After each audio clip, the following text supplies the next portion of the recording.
so. Nobody's so insane.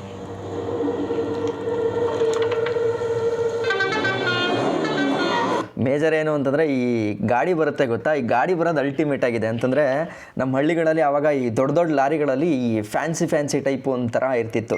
Like ಯಾವ ಥರ ಅಂತಂದರೆ ಹಾರನ್ನು ನೋಡ್ಕೊಂಡು ಬರೋರು. ಅದೇ ಥರದ್ದು ಈ ಟ್ರಿಕ್ಕನ್ನು ಇಲ್ಲಿ ಬಳಸಿದ್ದಾರೆ. ಅಂತಂದರೆ ಯಾವುದೋ ಒಂದು ದೊಡ್ಡ ಹ್ಯೂಜ್ ಥರದ್ದೇನೋ ಬರೋ ಥರ ಆ ಥರ ಏನೋ ಇದೆ.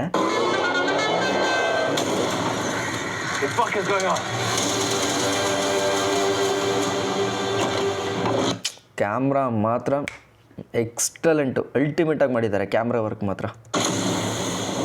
ಆ್ಯಕ್ಚುಲಿ ಈ ಸೀನ್ ಬಂದಾಗ ನಾವೇನು ಅನ್ಕೋತೀವಿ, ಎಂಟ್ರಿ ಸೀನ್ ಓಕೆ ಹೀರೋನೇ ಬರ್ತಾರೆ ಅಂತ. ಬಟ್ ಆದರೆ ಅಲ್ಲ, ನೋಡಿದ್ರೆ ಯಾವುದೋ ಒಂದು ಆ ತಾತ ನೋಡಿದ ತಕ್ಷಣ ಎಲ್ಲ ನಗಾಡ್ಕೊಂತಾರೆ. ಹಿಂಗೆ ಯಾವನ ಕುಡ್ಕೊಂಡು ಬಂದಿದ್ದಾನೆ ಅಂತ ಬೈತಾರೆ ನೋಡಿ ಇಲ್ಲಿ. ಈ ನಾನು ನೋಡ್ದಂಗೆ ಈ KGFದು ಮತ್ತು ಇವ್ರದ್ದೆಲ್ಲ ಒಂದು ಲಾಜಿಕ್ ಇದೆ. ಅಂದರೆ ಯಾರು ಒಬ್ಬರು ಅಸಹಾಯಕತೆ ಇರೋರನ್ನ ಮುಂದೆ ಬಿಟ್ಟು ಅದಾದಮೇಲೆ ಹೀರೋ ಎಂಟ್ರಿ ತಗೊಳ್ತಾರ. ನಾವು KGFಲ್ಲಿ ನೋಡಿದ್ವಲ್ಲ, ನಮಗೆ ಗೊತ್ತಿರಲಿಲ್ಲ ಸರ್, ನಾವು ದುರ್ಬಲವಾಗಿದ್ದೀವಿ, ಆದರೆ ಒಬ್ಬ ಅವ್ನು ಬಂದಾಗ ಗೊತ್ತಾ ಅಂತ ಹೇಳ್ತಾರಲ್ಲ, ಲೈಕ್ ಆ ಥರ ಆ ಒಂದು ಕಾನ್ಸೆಪ್ಟನ್ನ ಇಲ್ಲಿ ಬಳಸ್ಕೊಂಡ್ರು ಅಂತ ಕಾಣಿಸುತ್ತೆ.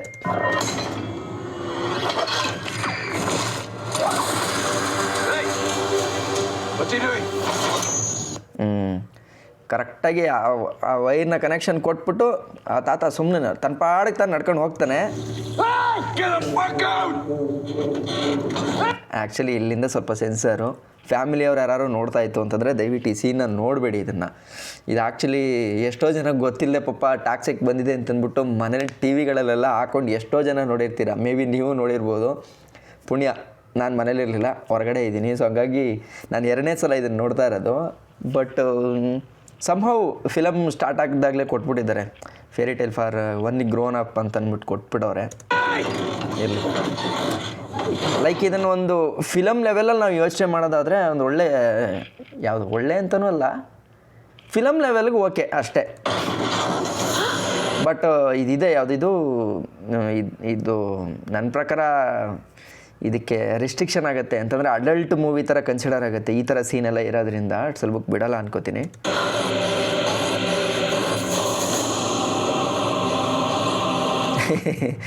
ಏನೇನೆಲ್ಲ ಯೋಚನೆ ಮಾಡ್ತಾರೆ ಗುರು ಅಲ್ವ. ಎಷ್ಟು ಜನಕ್ಕೆ ಇದು ಶಾಕ್ ಆಗಿದೆ ಅಂತಂದರೆ, ನಮ್ಮಲ್ಲಲ್ಲ ಇಡೀ ಕನ್ನಡ ಆಡಿಯನ್ಸ್ ಮೇ ಬಿ ಇದನ್ನು ಒಂಥರ ಹೇಳ್ಬೋದೇನೋ ಅಂದ್ಕೊಂಡ್ರೆ, ಹೊರಗಡೆ ಇರೋ ಆಡಿಯನ್ಸ್ಗಳು ಕೂಡ ಇದ್ರ ಬಗ್ಗೆ ಮಾತಾಡಿದ್ದಾರೆ.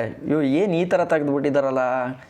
ಅಂದರೆ ಕೆಲವೊಂದು ಸಲ ಎರಡೂ ಥರ ಮಾತಾಡೋಕ್ಕೆ ಶುರುವಾಗಿದೆ. ಅಂತಂದರೆ ಹಂಗೂ ಆಗ್ಬೋದು ಹಿಂಗೂ ಆಗ್ಬೋದು, ಒಳ್ಳೆ ರೀತಿಯೂ ಕನ್ವರ್ಟ್ ಆಗುತ್ತೆ, ಇಲ್ಲ ಇದರಿಂದ ಇಮೇಜ್ ಸ್ಪಾಯ್ಲ್ ಆಗುತ್ತಾ ಅಂತಲೂ ಅನ್ಕೊಂತ ಇದ್ದಾರೆ.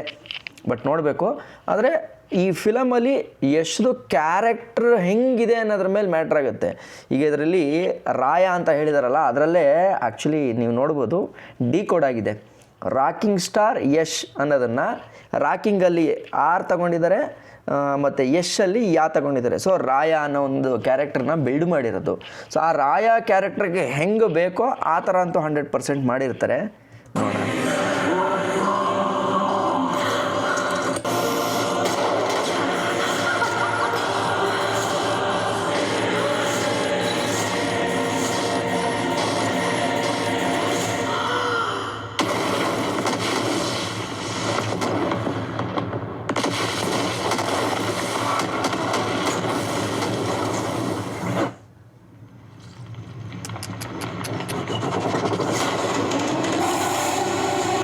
KVN production. ಆ್ಯಕ್ಚುಲಿ ನಾನು ನಿಮಗೆ ಈ ರಿವ್ಯೂ ಮಾಡೋಕ್ಕಿಂತ ಮುಂಚೆ KVN ಪ್ರೊಡಕ್ಷನ್ ಬಗ್ಗೆ ಹೇಳ್ಬಿಡ್ತೀನಿ.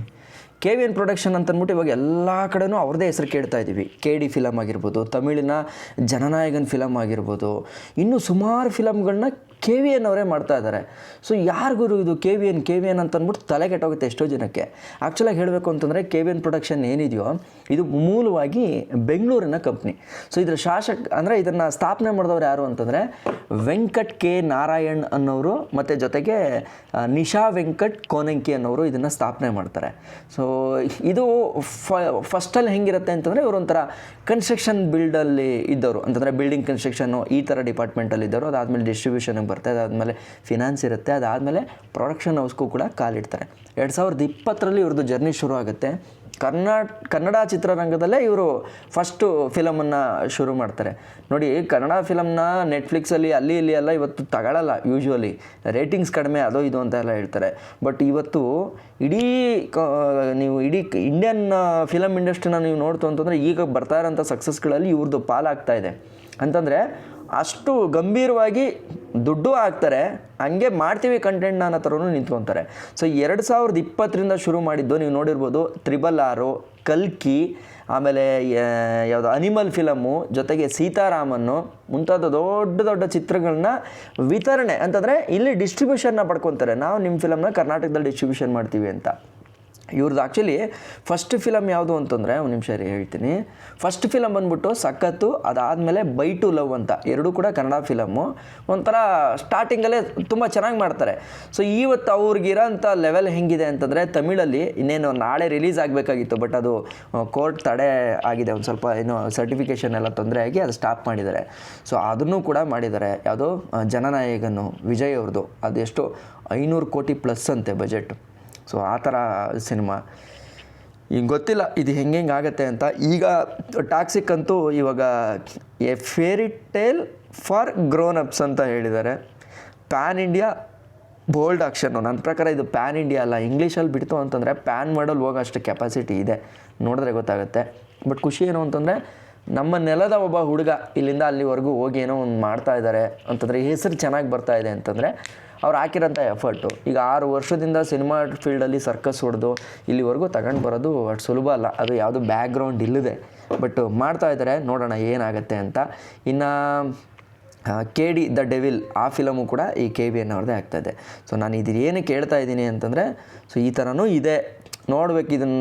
ಇದನ್ನು ಹೇಳಬೇಕು ನಿಮಗೆ ಈ ಥರದ್ದು. ಇನ್ನು ಮುಂದೆ ಅವ್ರದ್ದೆಲ್ಲ ಯಾವುದು ಮಲಯಾಳಮಲ್ಲಿ ಬಾಲಂದ ಬಾಯ್ ಅನ್ನೋ ಒಂದು ಫಿಲಮ್ ಇದೆ. ಶಿವರಾಜ್ ಕುಮಾರ್ ಅವ್ರಿಗೂ ಕೂಡ ಒಂದು ಫಿಲಮ್ನ ಪ್ರೊಡಕ್ಷನ್ ಮಾಡ್ತಾರೆ ಅಂತ ನ್ಯೂಸ್ ಇದೆ. ಜೊತೆಗೆ ಹಿಂದಿನಲ್ಲಿ ಸುಮಾರಿದೆ, ತೆಲುಗು ಸಿನಿಮಾ ಎಲ್ಲ ಕಡೆನೂ ಕೂಡ ಇವ್ರದ್ದೊಂದು ಪಾಲಿದೆ. ಸೊ ಇದೊಂದು ಹೇಳೋಣ ಅಂತ ಅನ್ನಿಸ್ತು. ಓಕೆನಾ? ಸೊ ಅದು ಇಲ್ಲಿ ನೋಡಿದ್ನಲ್ಲ KBN ಪ್ರೊಡಕ್ಷನ್ನು, ಅದಕ್ಕೆ. ಬಟ್ ಇಲ್ಲಿ ನೀವು ಅಬ್ಸರ್ವ್ ಮಾಡಬೇಕು, ಮೊದಲೊಂದು ಪೋಸ್ಟ್ರ್ ಬಿಟ್ಟಿದ್ರಲ್ಲ, ಅದರಲ್ಲಿ ಟ್ಯಾಟೋ ಇತ್ತು. ಬಟ್ ಇದರಲ್ಲಿ ಟ್ಯಾಟೋ ಇಲ್ಲ, ಜಸ್ಟ್ ಒಂದು ಸಣ್ಣ ಗಾಯದ ಮಾರ್ಕ್ ಥರ ಇದೆ. ಒಂದು ಮೇ ಬಿ ಇದೊಂದು ಯಾವುದೋ ಒಂದು ಗ್ಯಾಂಗ್ಸ್ಟರ್ ಸ್ಟೋರಿ ಥರನೇ ಇದೆ. Monster mind creation.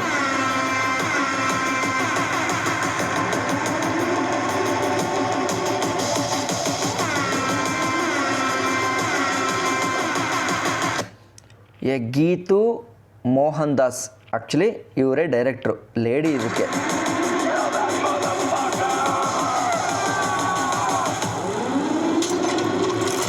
ಒಟ್ಟಲ್ಲಿ ನೀವು ಯಶ್ ಅವ್ರದ್ದು ಫಿಲಮ್ ಯಾವುದೇ ನೋಡ್ತು ಅಂತಂದ್ರೂ ಯಾವುದಾದ್ರೂ ಒಂದು ವೈಲೆನ್ಸ್ ಅಂತೂ ಇದ್ದೇ ಇರುತ್ತೆ. ಇದು ಪ್ರಾಪರ್ ವೈಲೆನ್ಸ್ ಮೂವಿನೇ. ಈಗ ಹೆಂಗೆ ನಮ್ಮದು KGF ಎಲ್ಲ ನೋಡಿದ್ವಲ್ಲ ಆ ಥರ.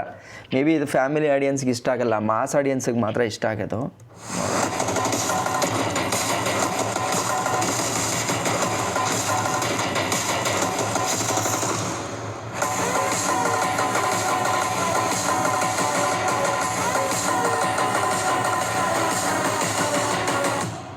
Daddy's home. Kannada, Hindi, Telugu, Tamil, Malayalam, English, ಇಷ್ಟು 6 ಲ್ಯಾಂಗ್ವೇಜಲ್ಲಿ ಬರ್ತಾ ಇದೆ. ಬಟ್ ಫಸ್ಟು ಕನ್ನಡ ಅಂತ ಹಾಕಿದರೆ ಅದಕ್ಕೊಂದು ಖುಷಿ. ನೀವು ಇದನ್ನು ನೋಡ್ತಿದ್ದಂಗೆ Toxic a fairy tale for grown ups ಅಂತ ಕೊಟ್ಟಿದ್ದಾರೆ. ಮೇ ಬಿ ಅದೇ ಸರ್ಟಿಫಿಕೇಷನ್ ಇನ್ನೂ ಲೇಟ್ ಆಗುತ್ತೆ ಅನ್ಕೊಂತೀನಿ. ರವಿ ಬಸ್ರೂರವ್ರದ್ದು ಮ್ಯೂಸಿಕ್ ಇದೆ.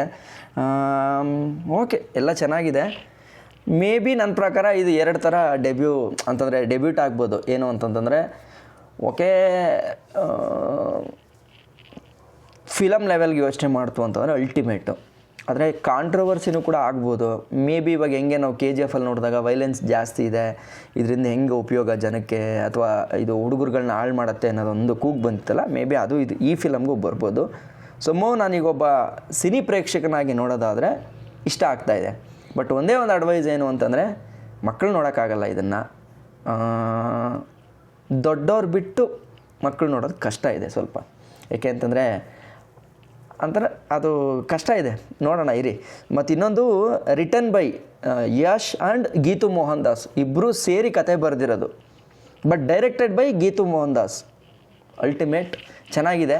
ನಾವಿವಾಗ ಈ ಫಿಲಮಲ್ಲಿ ನೀವು ನೋಡ್ಬೋದು ಕನ್ನಡ ಯಾವುದೂ ಇಲ್ಲ, ಬರೀ ಇಂಗ್ಲೀಷೇ ಇದೆ. ಈಗ ತಮಿಳಿಗೊಂದು ಟ್ರೈಲರು, ಕನ್ನಡಕ್ಕೊಂದು ಟ್ರೈಲರು ಆ ಥರ ಬಿಡದೆ ನಾರ್ಮಲಾಗಿ ಒಂದು ಬಿಟ್ಟಿದ್ದಾರೆ. ಬಟ್ ಫಿಲಮ್ಮು ಈ 6 ಲ್ಯಾಂಗ್ವೇಜ್ಗಳಲ್ಲಿ ಬರುತ್ತೆ. ಸೊ ನನ್ನ ಒಂದು ವಿಷಯ ಏನಪ್ಪ ಅಂತಂದರೆ ಫಿಲಮ್ ಪರ್ಸ್ಪೆಕ್ಟಿವಲ್ಲಿ ನೋಡೋದಾದರೆ ನಂಗೆ ತುಂಬ ಇಷ್ಟ ಆಯಿತು. ಬೆಳೀಲಿ ಚೆನ್ನಾಗಿ, ಇನ್ನೂ ಕನ್ನಡದ ಅಂತಂದರೆ ಕರ್ನಾಟಕದಿಂದ ಬಂದಿರೋ ಒಬ್ಬ ಹೀರೋ ಅನ್ನೋ ಒಂದು ಕೀರ್ತಿ ಪಥಕ್ಕೆ ಎಲ್ಲ ಕಡೆ ಪಸರಿಸಲಿ. ಒಳ್ಳೆಯದಾಗಲಿ. All the best to the team Toxic. So ನಿಮಗೇನು ಅನಿಸುತ್ತೆ ಇದ್ರ ಬಗ್ಗೆ ಕಮೆಂಟ್ ಮಾಡಿ ತಿಳಿಸಿ.